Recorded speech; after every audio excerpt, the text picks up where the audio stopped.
Question जो है हम लोगों के सामने है। आपको बताना है किस धारा के अंतर्गत केंद्र सरकार का दायित्व हिंदी का प्रचार प्रसार करना बताया गया है। धारा 348, धारा 351, धारा 350। बताइए इसका आंसर आप लोग। तो आपको याद रखना है जो धारा 351 है, ठीक, इसके अंतर्गत केंद्र सरकार का दायित्व होता है कि वो हिंदी का प्रचार प्रसार करे। ठीक है, अगला क्वेश्चन देखिए आप लोग और इसका आंसर बताएं। हिंदी की तालव्य ध्वनियां कौन सी हैं? च, छ, ज, झ, प, फ, ब, भ, त, थ, द, ध, या ट, ठ, ड, ढ़। बताइए इनमें से कौन सी तालव्य ध्वनियां हैं, ये आपको याद करना है और ये आपको बताना है। ये सभी आपको याद होना चाहिए। देखिए तालव्य ध्वनियां जो है च, छ, ज, झ, ठीक है, ये क्या हो गई? ये तालव्य ध्वनियां हो गई। ठीक है, उसके बाद हम बात करते हैं पा, फ, ब, भ, ये आपकी क्या हो गई? ये ओष्ठ ध्वनियां हो गई। ये आपको याद रखना है, ये कौन सी हो गई? ओष्ठ ध्वनियां हो गई। उसके बाद त, थ, द, ध, न, ये क्या हो गई? ये दंत ध्वनियां हो गई। ये आपको याद रखना है। और ट, ठ, ड़, ढ़, ये आपकी मूर्धन्य हो गई। तो इस तरह से ये आपको याद करना है। ठीक है, अगला क्वेश्चन देखिए और इसका आंसर आप लोग बताएं। चलिए, वर्णों के उस समूह को जिससे कोई निश्चित अर्थ निकलता हो उसको क्या कहा जाता है? शब्द, वर्ण, वर्ण समूह या वक्तव्य?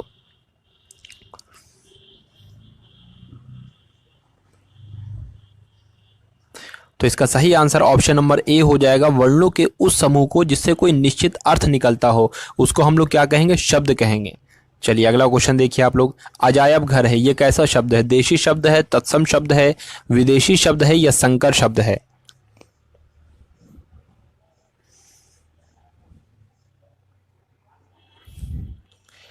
तो देखिए ये क्या है? ये संकर शब्द है। और आपका रेलगाड़ी जो शब्द है ये भी तत्सम शब्द है, ये आपको याद रखना है। ठीक है, तत्सम शब्द वो होते हैं जो संस्कृत के शब्द होते हैं लगभग।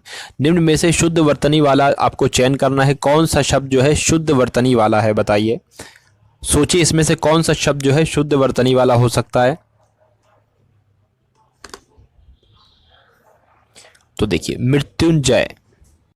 तो इसका सही आंसर अगर आप लोग चुन रहे हो ऑप्शन नंबर डी मृत्युंजय, तो आप लोग बिल्कुल सही हो। अगला क्वेश्चन देखिए आप लोग। निम्नलिखित में से कौन सा शुद्ध रूप है, ये आपको बताना है। कौन सी शुद्ध रूप में लिखा गया है? सही अर्थ बताना है, सही शब्द बताना है आपको। बताइए।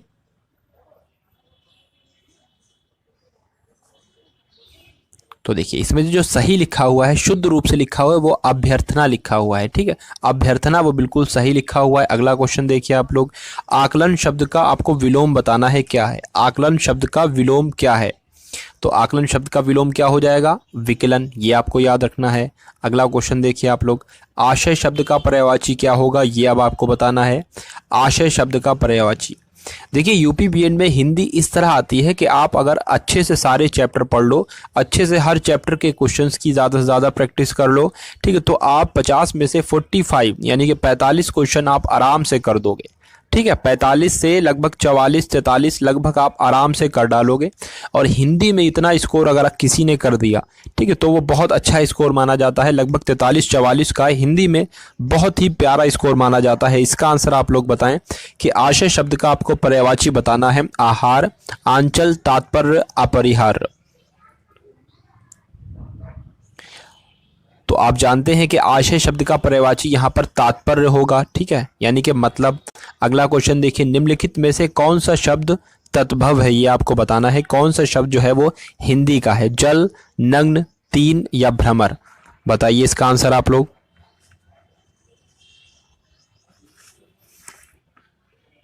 देखिए ये जो 1, 2, 3 ये सब हिंदी के शब्द हैं। ठीक है, ये सब हिंदी के शब्द है। तो सी जो है इसका बिल्कुल सही आंसर हो जाएगा।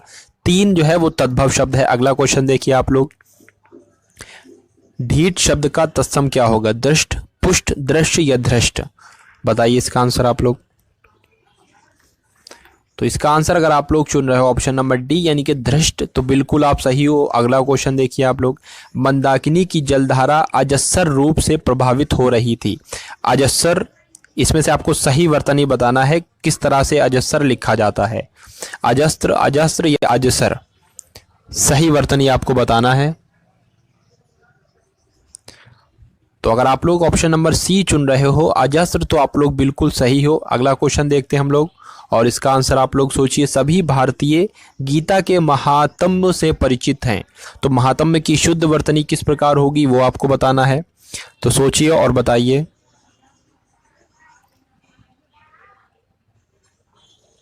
तो देखिए, जो महात्म में लिखा जाता है किस प्रकार लिखा जाता है? महात्म मा, हाम्याग्नहा, आधा ता और आधा मा, ये आपको ध्यान रखना है। माम्याग्ना मा, हाम्याग्नहा, आधा ता और आधा मा, ये आपको याद रखना है, ठीक है। और या तो इस तरह से हमारा ऑप्शन नंबर ए बिल्कुल सही आंसर हो जाएगा। अगला क्वेश्चन आप देखिए। देखिए, इस वीडियो को आप लोग पूरी देखने के बाद शेयर ज़रूर कर दीजिएगा, ठीक है। शेयर ज़रूर कर देना है आपको इस वीडियो को, क्योंकि और कुछ ये आपसे अनुज जीएस एकेडमी पर ये सारी क्लासेस आपको फ्री दी जाती हैं। कोई भी आपसे पैसे यहाँ पर इस नहीं वसूले जाते हैं इन वीडियो के लिए स्पेशली। तो बस हम लोग क्या आपका सपोर्ट चाहेंगे, तो आपको आप सपोर्ट किस तरह से कर पाओगे? वीडियो को शेयर करके आप पूरा सपोर्ट दोगे हमको, ठीक है। तो इस वीडियो को आप लोग शेयर कर दिया करो जितने भी लोग देख रहे हैं। चलिए, देवर का स्त्रीलिंग आपको बताना है। देवरी, देवरिन, देवराइन या देवरानी, बताइए। देखिए, तो देवर का स्त्रीलिंग हो जाएगा ऑप्शन नंबर डी, देवरानी, ठीक है। अगला क्वेश्चन देखिए आप लोग।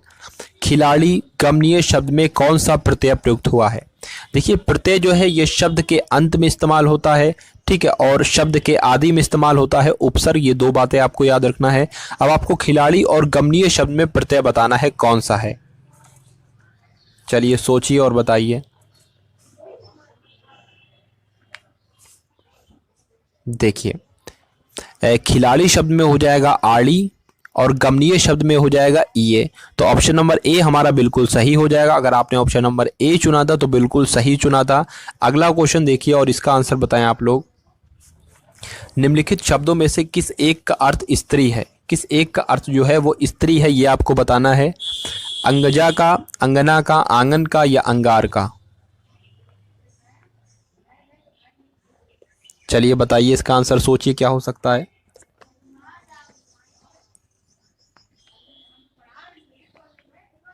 देखिए, इसका सही आंसर हो जाएगा ऑप्शन नंबर बी, अंगना, ठीक है। अंगना इसका बिल्कुल सही आंसर हो जाएगा। अगला क्वेश्चन देखिए और इसका आंसर बताएं आप लोग। चलिए, इस क्वेश्चन को देखिए। निम्नलिखित शब्दों में से किस एक का अर्थ ऐतराज है? ऐतराज बताना है किसका अर्थ है? आफत का, आपत्ति का, संकट का या विपत्ति का? तो इसका सही आंसर हो जाएगा आपत्ति का। ऐतराज का एक अर्थ है क्या है? आपत्ति। अगला क्वेश्चन देखिए आप लोग। समादर व संरक्षण में उपसर्ग आपको बताना है। समादर और संरक्षण में सम, प्रति, वी या छोटा ओ?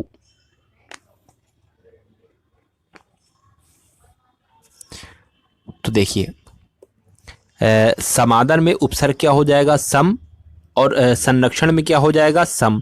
तो इस तरह से ऑप्शन नंबर ए हमारा बिल्कुल सही हो जाएगा, सम, ठीक है। अगला क्वेश्चन देखते हैं हम लोग।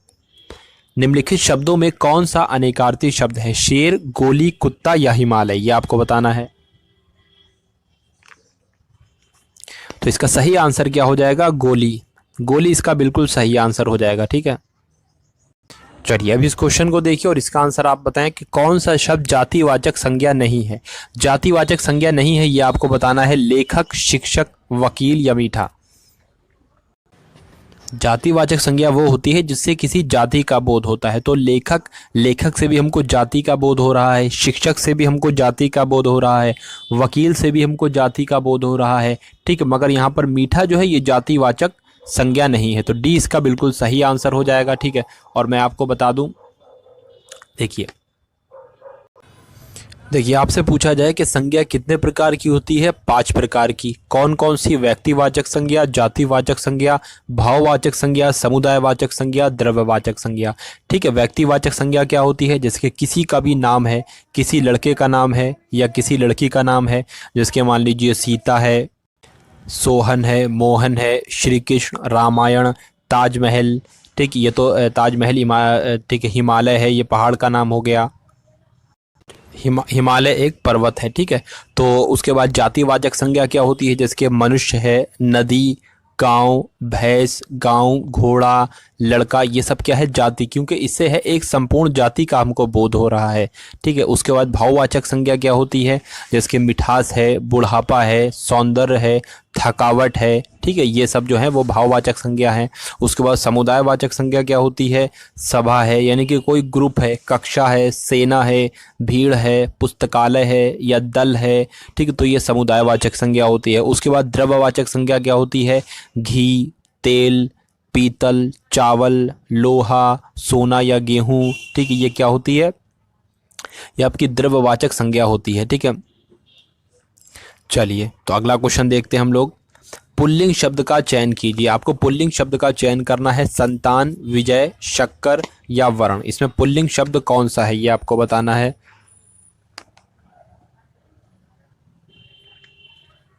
देखिए, तो मैंने आपको बताया था आप कैसा या कैसी लगाकर देख लिया करो, आपको मालूम पड़ जाएगा। अगर कैसा लग रहा है उसमें तो वो पुल्लिंग है, और कैसी लग रही है उसमें तो वो स्त्रीलिंग है। संतान कैसी है तो ये स्त्रीलिंग हो जाएगा।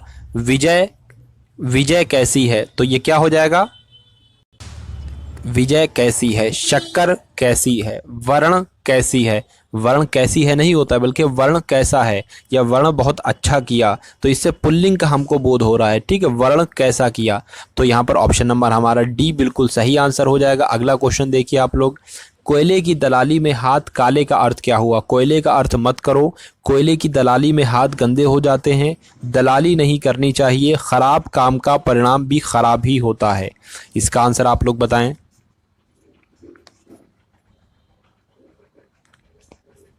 देखिए, इसका सही आंसर क्या हो जाएगा? खराब काम का परिणाम भी खराब ही होता है। यानी कि कोयले की दलाली में हाथ काले का अर्थ क्या होता है? खराब काम का परिणाम भी खराब ही होता है। अगला क्वेश्चन देखिए आप लोग। जूतियों में दाल बांटने का अर्थ क्या हुआ? दुखी होना, अपमान करना, चापलूसी करना या लड़ाई झगड़ा हो जाना।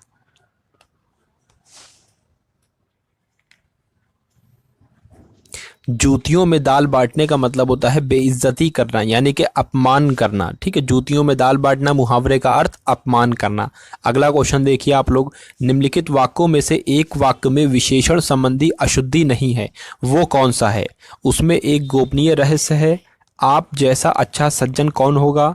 कहीं से खूब ठंडा बर्फ लाओ, वहां ज्वर की सर्वोत्कृष्ट चिकित्सा होती है।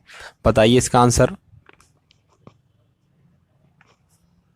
तो इसका सही आंसर अगर आप लोगों ने चुना है ऑप्शन नंबर डी, तो आप लोग बिल्कुल सही हो। ठीक है, इसमें जो है अशुद्धि नहीं है, बाकी सब में कोई ना कोई अशुद्धि है। चलिए अगला क्वेश्चन देखते हैं हम लोग। निम्नलिखित में से कौन सा वाक्य शुद्ध है ये आपको बताना है। मैं आपकी सौजन्यता पर मुग्ध हूँ। मैं आपके सौजन्य पर मुग्ध हूँ। मैं आपकी सुजन्य पर मुग्ध हूँ। या उपरोक्त तीनों वाक्य शुद्ध हैं। बताइए इसका आंसर आप लोग।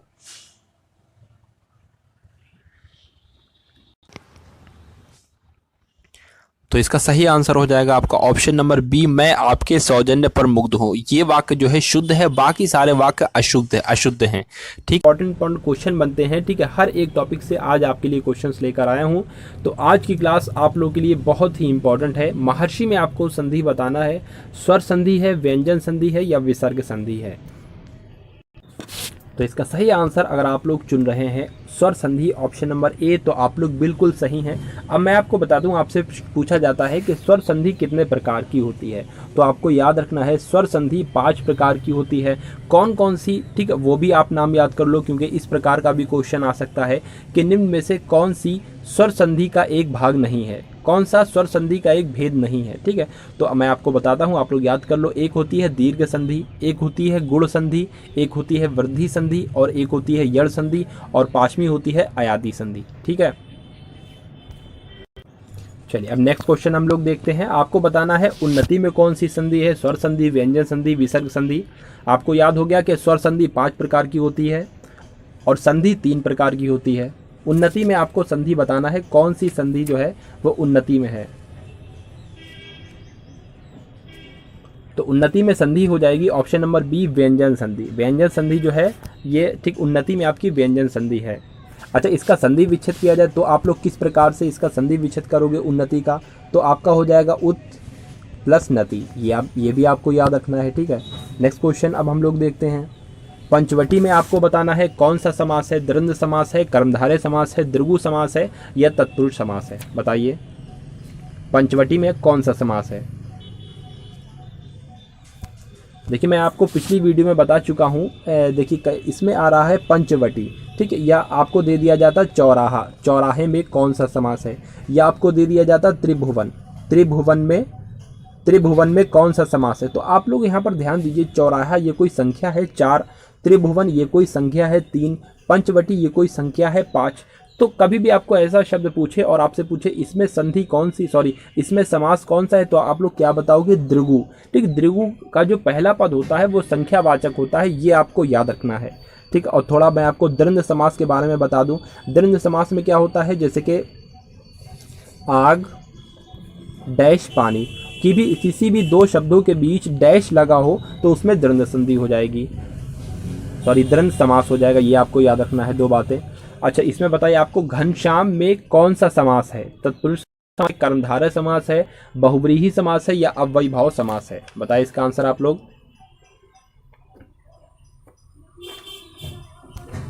तो आप सभी को याद रखना है कि घनश्याम में कर्मधारय समास है। और एक क्वेश्चन आपसे पूछा जाता है कि समास के भेद कितने होते हैं, तो आपको याद रखना है समास के 6 भेद होते हैं। कौन कौन से होते हैं ये भी आप लोग याद कर लो। अव्ययीभाव समास होता है, दूसरा तत्पुरुष समास होता है, तीसरा कर्मधारय समास होता है, चौथा द्विगु समास होता है, पांचवा द्वंद्व समास होता है, और छठा बहुव्रीहि समास होता है। तो ये 2 क्वेश्चंस आपको याद रखना है। नेक्स्ट क्वेश्चन हम लोग देखते हैं अब, पीताम्बर। पीताम्बर में आपको समास बताना है, कौन सा समास है, तत्पुरुष समास है, अव्ययीभाव समास है, बहुव्रीहि समास है, या द्विगु समास है। पीताम्बर में आपको समास बताना है, कौन सा समास है, बताएं।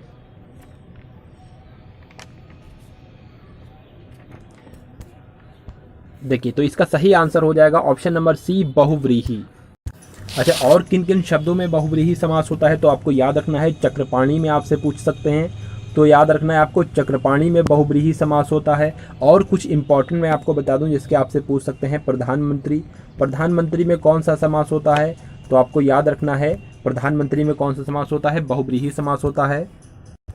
और कुछ इंपॉर्टेंट बता दूं, दशानन से आपसे पूछा जा सकता है, तो दशानन में कौन सा समास होता है, तो बहुव्रीहि समास होता है। ठीक है, महावीर में भी बहुव्रीहि समास होता है। तो ये कुछ इंपॉर्टेंट थे शब्द जो अक्सर एग्जाम में पूछे जाते हैं, वो मैंने आपको बता दिए। अब नेक्स्ट क्वेश्चन हम लोग देखते हैं, यथाशक्ति। यथाशक्ति में यह आपको बताना है, तत्पुरुष समास है, बहुव्रीहि समास है, अव्ययीभाव समास है, या कर्मधारय समास है। बताएं इसका आंसर।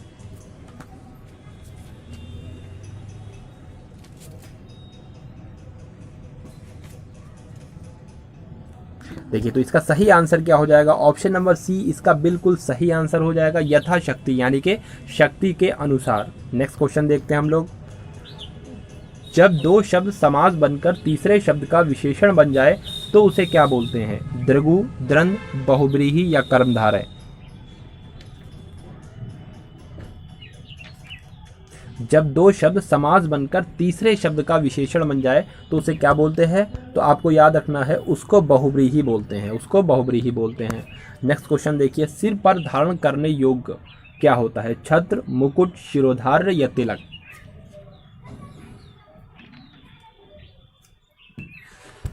तो आप सभी जानते हैं कि जिसको सिर पर धारण किया जाता है, सिर पर धारण करने योग्य, उसको हम शिरोधार्य बोलते हैं, ना कि मुकुट। ठीक है, उसको हम लोग क्या बोलते हैं, उसको हम लोग शिरोधार्य बोलते हैं, आपको याद रखना है। नेक्स्ट क्वेश्चन देखते हैं अब हम लोग, जो हर समय दूसरों की बुराई देखता हो उसको क्या कहते हैं, आलोचक, परनिंदक, सर्वनिंदक, या छिद्रान्वेषी।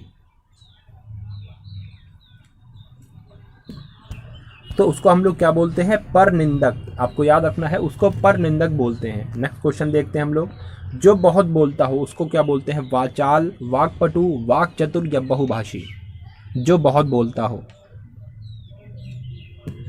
तो जो बहुत ज़्यादा बोलता है उसको हम लोग बोलते हैं वाचाल। ठीक है, नेक्स्ट क्वेश्चन देखते हैं अब हम लोग, जिसे जीता ना जा सके, विजित, अगे, अजय, या दुर्जय, उसको क्या बोलते हैं, जिसको जीता जा नहीं सकता,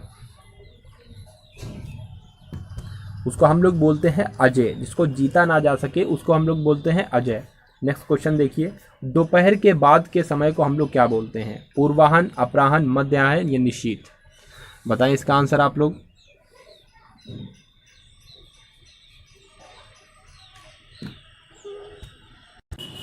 देखिए दोपहर के बाद के समय को हम लोग मध्याह्न बोलते हैं और दोपहर के समय को हम लोग अपराहन बोलते हैं, ये आपको याद रखना है।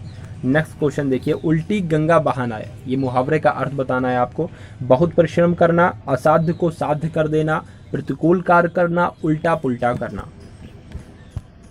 देखिए जितने भी फ्रेंड्स जो हैं यूपी बीएड की तैयारी कर रहे हो तो उनको ये वीडियो आप लोग शेयर कर दीजिए, ठीक है। जाहिर सी बात है आप लोग यूपी बीएड की तैयारी कर रहे हो एंट्रेंस एग्ज़ाम की, ठीक है, तो आपके कुछ फ्रेंड्स भी होंगे 2-4, ठीक है, तो उनको वीडियो ये आपको शेयर करना है, ठीक है। आप लोग अभी शेयर कर दो या पूरी वीडियो देखने के बाद इसको शेयर कर देना। तो इसका आंसर आप लोग बताएं क्या हो सकता है। उल्टी गंगा बहाना, उल्टी गंगा बहाना का अर्थ क्या हो जाएगा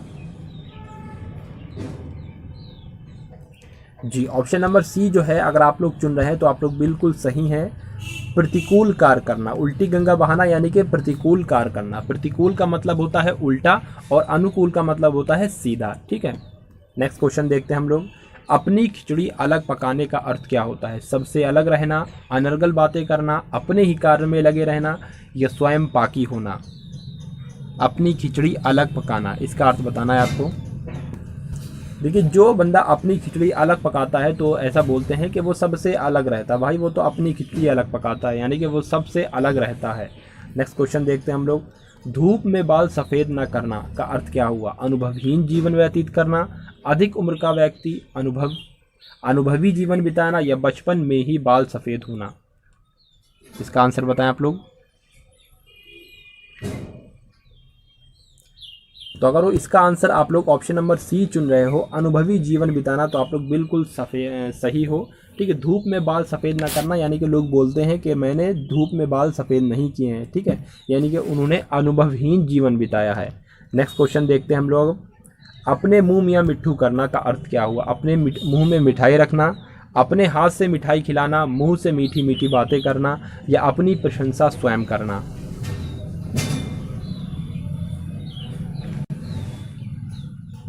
तो इसका आंसर अगर आप लोग ऑप्शन नंबर डी चुन रहे हो यानी कि अपनी प्रशंसा स्वयं करना, तो आप लोग बिल्कुल सही हो। नेक्स्ट क्वेश्चन देखते हैं हम लोग। कलम तोड़ने का अर्थ क्या हुआ। जज के द्वारा मृत्युदंड सुनाना, अपना संबंध तोड़ देना, लिखे हुए को काट देना या अनूठी उक्ति लिखना। बताएं इसका आंसर आप लोग। तो इसका आंसर अगर आप लोग चुन रहे हैं ऑप्शन नंबर डी तो आप लोग बिल्कुल सही हैं। अनूठी उक्ति लिखना जो है कलम तोड़ने का अर्थ होता है। नेक्स्ट क्वेश्चन देखिए आप लोग। मूर्धन्य व्यंजन आपको बताना है, ठीक है। मूर्धन्य व्यंजन, वर्णमाला से आपके अब कुछ प्रश्न आना शुरू हो गए हैं। मूर्धन्य व्यंजन बताइए कौन सा मूर्धन्य व्यंजन है।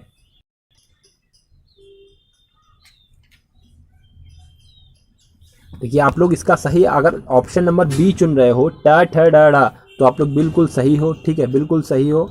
उसके बाद मैं आपको बता दूं ये जो है ये कौन सा हो जाएगा, ये कंठ व्यंजन हो जाएंगे, ये सारे कंठ व्यंजन हो जाएंगे, ये मूर्धन्य व्यंजन हो जाएंगे और तुम्हारे ये पा फ ब भमा ये औष्ठ हो जाएंगे और ये क्या हो जाएंगे, ये वाले आपके दंत हो जाएंगे, ठीक है। नेक्स्ट क्वेश्चन देखते हैं हम लोग। कठिन काव्य के प्रेत हैं, ये किस कवि के लिए कहा गया है। निराला के लिए, अगे के लिए, बिहारी के लिए या केशव दास के लिए। बताएं इसका आंसर आप लोग। तो आपको याद रखना है ये जो कहा गया है ये केशव दास के लिए कहा गया है, ये आपको याद रखना है। नेक्स्ट क्वेश्चन देखिए आप लोग। जहाँ एक ही शब्द के अनेक अर्थ व्यक्त किए हों तो वो कौन सा अलंकार होता है। रूपक अलंकार, यमक अलंकार, श्रेष्ठ अलंकार या उत्प्रेक्षा अलंकार। बताएं इसका आंसर आप लोग।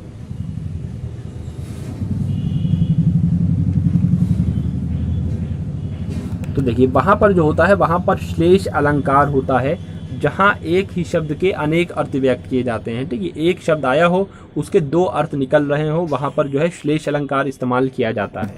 नेक्स्ट क्वेश्चन देखिए आप लोग। आपको काकू का अर्थ बताना है क्या होता है। कौवा, कटु, चाचा या व्यंग। काकू का अर्थ बताना है आपको।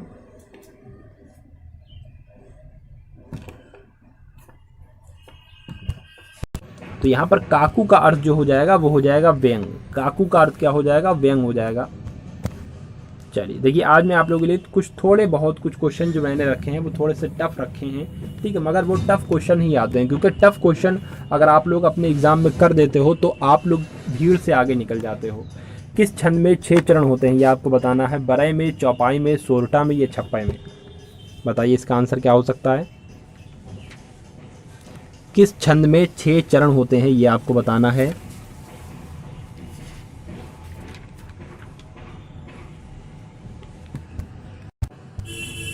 तो अगर आपको पता हो तो ठीक, नहीं पता हो तो आप लोग याद रखिए कि छप्पे में 6 चरण होते हैं।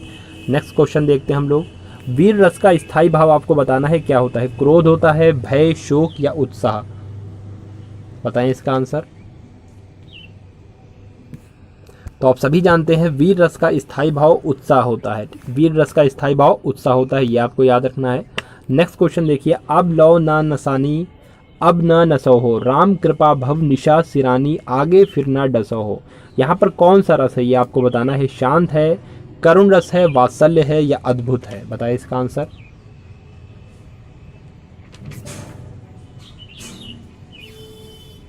तो इसका सही आंसर हो जाएगा ऑप्शन नंबर ए, शांत रस। यहाँ पर क्या है, शांत रस है। नेक्स्ट क्वेश्चन देखते हैं अब हम लोग।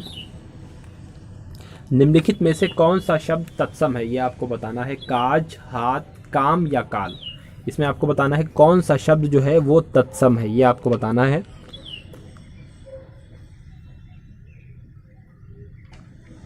कौन सा शब्द जो है वो तत्सम है। तो इसका सही आंसर हो जाएगा ऑप्शन नंबर डी, काल। निम्नलिखित में से कौन सा शब्द तत्सम है, तो काल जो है ये तत्सम शब्द है। ठीक है, देखिए तत्सम शब्द जो होते हैं ये संस्कृत के शब्द होते हैं, ये आपको याद रखना है।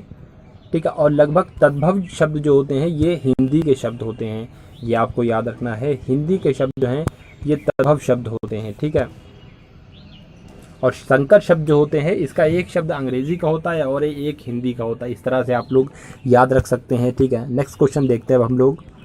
आशीर्वाद, इसमें कौन सा शब्द जो है वो सही लिखा गया है।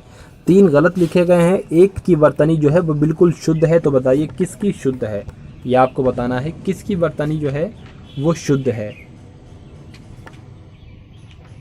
चलिए बताइए। तो इसका सही आंसर हो जाएगा ऑप्शन नंबर डी, आशीर्वाद जो है ये इस तरह से लिखा जाता है। आशीर्वाद ये आपको याद रखना है। बड़ा आ, शा में बड़ी एक मात्रा शी, रा ऊपर, वा में अगला वा और दा, इस तरह से आशीर्वाद लिखा जाता है। और आशीर्वाद के आने के चांसेस बहुत हैं आपके एग्जाम में, क्योंकि ये रिपीट क्वेश्चन होता रहता है बार बार आशीर्वाद वाला। इसमें से आप लोग बताइए कि बिल्कुल शुद्ध वर्तनी जो है किसकी है। ऑप्शन नंबर ए, बी, सी या डी, किसकी वर्तनी जो है वो शुद्ध है, ये आपको बताना है। तो देखिए ऑप्शन नंबर बी जो है इसकी वर्तनी बिल्कुल शुद्ध है, संस्कृति। ठीक है, नेक्स्ट क्वेश्चन देखते हैं हम लोग। इसमें से फिर से आपको वर्तनी बताना है, किसकी वर्तनी जो है बिल्कुल शुद्ध है। जिजीविषा, जिजीशा, जिजीवशा या जिजीविषा, किसकी वर्तनी बिल्कुल शुद्ध है, ये आपको बताना है। देखिए आप सभी जानते हैं कि जिजीविषा किस तरह से लिखा जाता है। तो जा में छोटी की मात्रा जी, जा में बड़ी की मात्रा जी, वा में छोटी की मात्रा वी, शा में आकंडा शा। तो जिजीविषा इस तरह से लिखा जाता है।